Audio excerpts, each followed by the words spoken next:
Hey all, Mr. Rip here. Just wanted to do a review on Terra. I gotta say, Terra is probably one of the toughest mofos in this game. I love his AoE damage, his knockback. He's awesome.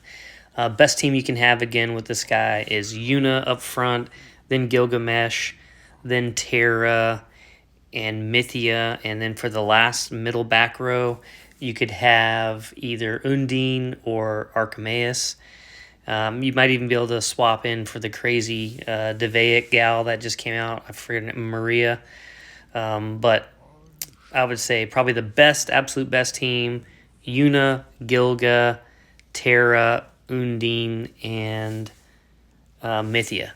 So anyway, let's take a look at Terra. His Terra's heart, his SG is pretty nice. If you look here, each time Terra enhances his defense through Earth Shatter or Quake, he gains an additional defense bonus of 28%, lasting for the entire match, and he can receive a maximum initial defense bonus of 700%. And so then you look here in 10, I think they kind of messed up here. It says Terra receives attack bonus of 30% defense. I think what they're saying is when he attacks using Earth Shatter or Quake, then it bumps up to 30%, right? And then the extra damage added from the total shield value gained by all ally heroes equal to 2% with a maximum limit of 350%. And then when it bumps up to 20, when he attacks, he gets a 40% defense. And then, again, the extra damage added to the total shield value gained by all heroes equals 3% with a maximum of 500% defense. And then 30, it bumps up to 4. And then also after 20 seconds in the battle, Terra's maximum additional damage increases by 10% for each second that passes. So kind of confusing there, but if you look at the original, I think they just messed up a little bit on the wording. But if you look at the original skill, it's basically each time he basically uses Earth Shatter or Quake, he enhances his defense. So I think what it's saying is when he uses those, it enhances it to 30, and then for 20, SG20, it goes up to 40, and then so on. So that's how I'm reading it. If anyone else reads it different, please feel free to comment and let me know. But let's take a look at his talents. So if you look at his talent, Bulwark, his ultimate skill extends the Quake zone by 3 seconds. That's nice. Each enemy within the zone takes damage equal to 6% of their max HP, up to a maximum of 400% of his attack per second.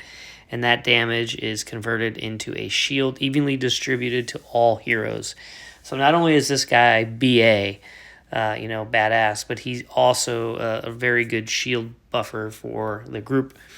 And then if we look at 2, each time he gains a shield from Quake or Mortal Core or Bulwark, an additional defense bonus of 1.2% of the shield value is applied, lasting for the entire match. So that's really nice. It's the duration.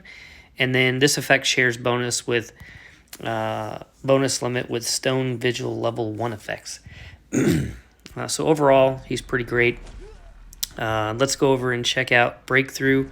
So if you look at level 1, the Haymaker damage increases to 230% attack, and then you can see his PDR bumps up. And then when we go up to 60,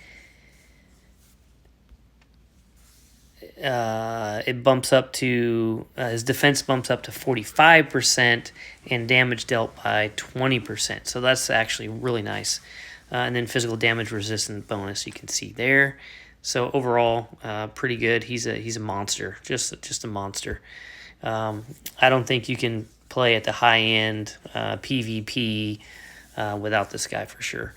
And then when you're going through the tower or even the campaigns, you can see like single-handedly he can wipe out teams in the tower. Like I've used like him and then the cat lady, and then he's wiped out entire teams. Really, you just throw a piece of fodder in there for the other teams to focus on until he gets off his knockback and everything else, and then he just clears the team. So he's awesome. He's definitely a must-have. So let's look at Stone Skin. So at the start of the battle, Terra grants himself and 2 heroes in the front line behind him immunity to control and knockback. and knock up effects. This immunity is removed after 5 seconds and taking the first damage after 11 seconds from the start of the battle. Level 2 heroes with this immunity receive 67% less damage, which is nice. When the immunity ends, Terra and the target both gain 50 points of energy. And then level 3, the second activation of Immortal Core refreshes the skill targeting Terra himself and the 2 nearest allies. Upon activation, he immediately gains 200 points of energy. So, a lot of people want to just use him in the strongest team. And, sometimes I recommend it when you're doing, you're trying to battle somebody outright. You can put him, like I said, Yuna, Gilga, him, Undine, and Mythia. But the problem is he has some pretty great elemental skills, and you can only use one at a time. So you probably want to split him up with Mythia.